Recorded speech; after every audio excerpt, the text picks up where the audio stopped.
Hello everyone! In the past few weeks, I did a couple of videos for PalFish teachers on how you could prepare for classes each day and keep track of your classes and students a little bit more easily. I provided some freebies for you, but I wasn't really clear on how to use those in the most effective way. So in this video, I wanted to walk through very briefly how you can use those resources to become a little bit more organized and possibly even be a more effective teacher on the PalFish platform. So, are you ready?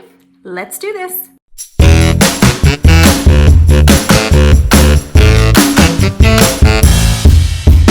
Hello, Brittney here. For those of you who don't already know me, I am a Christ follower, a wife of 5 years, a mother to 3, ages 4 and under, and a missionary in Guatemala, and I also teach ESL online. And I'm here to inspire, train, and equip some of you to do the same. As I said at the beginning, I previously prepared and offered some free PDFs to help you be a little more organized on the PalFish platform. I have a link in the description box below for any of you who would like access to those freebies. But in the meantime, today's video is just to show you what it would look like to practically use those resources on a day-to-day basis to be a little bit more organized, save yourself some time, and possibly even be a more effective teacher. As I clarified previously, this system may or may not work for you. My goal is to give you the information and the resources, and then you can do with it what you wish. If you've been working for PalFish for an extended period of time, likely you already have your own system in place, and this might not necessarily serve you. But if you are looking for a system to stay organized, or if you are interested in changing the one that you're currently using, then walk with me for a few minutes and see if this could possibly serve you. Now, this can take just a little bit of work to get set up, but once it's in place, it's really very simple, and I think it could potentially save a lot of time in the long run, particularly if you are a newer PalFish teacher, because it takes some time to get used to things. Now, I want to lead you through a few steps of how you could use this system to kind of cover all of your bases, but it might be that you choose to take just a couple of these PDFs or a couple of these steps in the process and leave the rest to the side, and if so, that's fine. Step number 1, anytime you teach a new OKC student or an OKC student who is new to you, you are going to A, add them to your list of students, B, change their alias to include their name and the number that you have assigned to them on that list, C, assign that student a profile page, which will also include that number, and D, include a notes page directly behind that profile page to help you keep track of anything that comes up along the way. Step 2, at the conclusion of every workday, go ahead and transfer any notes that you have taken into the student's profile page or their notes directly behind their page, and check off the class that they took that day. That way, the next time you have a class with that student, be it tomorrow or a year from now, you have quick access to any of that information. Now, that could be when you are previewing a class the day before, or it could be the moment you enter the classroom. All you do is open to that number in your binder. Now, in my opinion, it's really nice to have that sheet where you're checking off the classes because it hardly takes any time at all, and then you always have that available for a quick moment's glance to see what classes, what units you have covered with any student over past months or even years. Now, I'm going to interrupt myself really quickly. What are you thinking so far? Do you think this might be helpful? Do you think you're going to give it a shot? Are there things that you think I could have done differently to make this work a little bit better? I am very open to hearing your thoughts on anything that you think needs to be added to make this system more effective or more practical. I really want to have this set up so that it works well for you. Also, feel free to subscribe if you found any of this to be helpful, or if you would like more PalFish tips or my upcoming tips for a more systemized approach for effective ESL teachers and strategies for making yourself more effective and even fun in the classroom, be it this platform or another. Now, back to your regularly scheduled program. Step number 3, use the weekly schedule to keep track of all of your classes. Now, I chose to laminate mine, and I'm kind of experimenting with wet erase, dry erase, and permanent marker to figure out what works best. But the idea is I want to have my fixed slots marked in there a little more permanently, and I write in the extra classes for that week in a different color or a different type of marker. At the end of each week, if I think that is beneficial to keep track, I might just snap a picture and save it in a file specifically for my classes so that I can access it at a later time, and then wipe clean any of the temporary classes. From there, it'll be ready for a new week. As I see that fixed slots are canceled, or new fixed slots are added, I can mark those. If you don't have the option to laminate or you just don't think that's a good option, that's fine. You can print out a new one for each week, or you could mark in pen your fixed slots and mark in pencil your other slots and erase them, change them up each week. It's really up to you. None of this is necessary in the first place, so it's just finding what it works best for you. Now, I think it is particularly helpful to have a way to keep track of who has booked your fixed slots, because when you are on the app, if you go on to schedule, it'll show you which slots are fixed, but not which student has fixed them.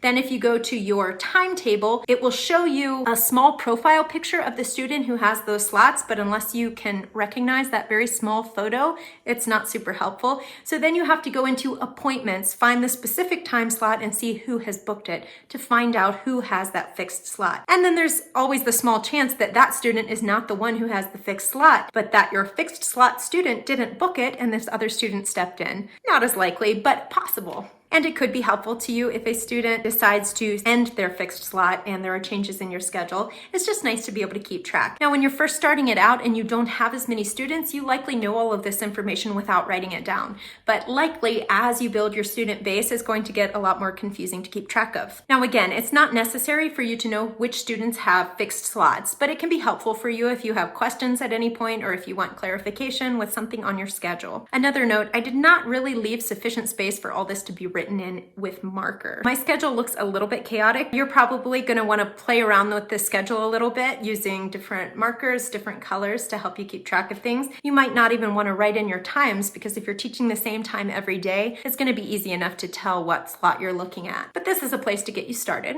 Step number 4, use your daily schedule if you are going to preview your classes and plan for the next day or later that day. You can jot down the student's name and their number that you have assigned them so that you can quickly access any information in the binder. You can also write the name or the theme of the lesson and include notes of any props or anything that you might need to grab ahead of time. Now, I personally like to just grab a couple of screenshots if I choose to preview the lessons the day before. And I just grab a screenshot of the very first page of the lesson showing the level and lesson that they are on, and then the page that shows a summary of what they're going to be learning that day. I have been teaching those lessons long enough that I'm really familiar with them, and just taking a peek at that can quickly tell me if there's anything I need to grab. But honestly, I don't use many props, so usually it's just to kind of have my mind switch gears if I'm jumping from a higher level student to a lower level one. Not necessary, just things you can do to be a little more prepared. Now, I like to use those screenshots because I can peek at them if I need to, but whether I use them or don't, at the end of the day, I just delete them and they're gone. I do, however, like the idea of using this sheet to take any notes during class. So I like to use just one word or one phrase to write down things that the students are doing really well or struggling with. So I'll just write that under their slot. And then I have those notes to do my after class report. And if any of that information is important to keep track of, I go ahead and write that into the notes page of their profile. Now, again, you might not even choose to use this sheet, and that is fine. You could just have a notebook or a piece of paper beside you in case you need to take any notes during class. I do just find that if I've had a lot of back-to-back classes, it can be hard to keep track of things for the after class reports. So I like to jot any important notes for talking to the student or to make note of in their file. I mentioned earlier that some of this could help you to be a more effective teacher. And I say that because if I am keeping notes and I can access those just like that when I enter the classroom, then it's more likely I'll remember to review something that I tried out with the student in the last class. Also, if your student has a really easy class one day and you get done early, you can take a quick peek at your file and see the things that they've struggled with in the past and go back to revisit them. I think these are things that can make the learning experience that much better for our students, and it also just helps us to feel better as we're more organized as teachers. There are still some things that I'm doing to kind of tweak the system, and as I said, if you've been doing this a long time, likely you're not going to want to use all of these steps, but hopefully something here is helpful for you. I do think that the system is very simple and fairly thorough for new PalFish teachers or even long-term teachers who are just wanting to find a better way to keep track of things. Now, I do want to throw in a bonus tip for any long-term teachers who decide they might want to implement this like I am doing right now, and that is clearly you're not going to want to go back and cover all of the students that you've ever taught. That would take so much work and it just wouldn't be worth your time. So this is how I chose to do it. I went to me, I clicked on my profile picture, I went down to my students and clicked more. And then I started numbering my students from the top, excluding any students that I no longer teach. Now I chose to do this because this lists them from the most hours with you to the fewest hours with you. And so it tended to put all of my long-term students toward the top of my list. Not necessarily, because they all take classes at different rates. But I found that this was a way to grab all of my students pretty effectively. I stopped writing down students when I got down to like an hour and a half of time with me because many of them were no longer taking classes. But then this morning I taught a student who is newer of mine and realized that I hadn't included him. So I added him to the end of my list. This is how I chose to do it for now, and it seems to be working really well. So that's just an idea of how to get started. So that part of the process actually goes really quickly. It's a little bit more time consuming, but I think beneficial to go ahead and change the aliases of all of your students to include those numbers. It goes fairly quickly if you know what you're doing. And then for the more time consuming part of the process of marking all of the classes that they've taken with me, for one thing, you may just decide that it's not even worth it to you to do that work. And if so, that's fine. I'm going to just go ahead each day when I'm previewing my classes for the following day. I'll check to see if I have already done that for each of those students. And for any that I have not, I will go to students, choose that student, click records, and then go through and check off all of the classes that that student has taken with me. That is just how I'm choosing to do things right now, and it's helping me to get a pretty good grasp on the students that I've taught over the past year and a half and am teaching right now. For any of the students that I did not mark who took classes with me in the past, if they come back to me, I'll remember them and I will add them to the system, take note of any classes they took. But I think this is a great way to get started. Thoughts? Questions, concerns? Do you have a system you use that you think is more effective? And if so, would you be willing to share with us below? We would love to hear it. And I think that's it. Thank you for watching. Let me know if this does work for you or if it doesn't. And I hope to see you next week. Until then.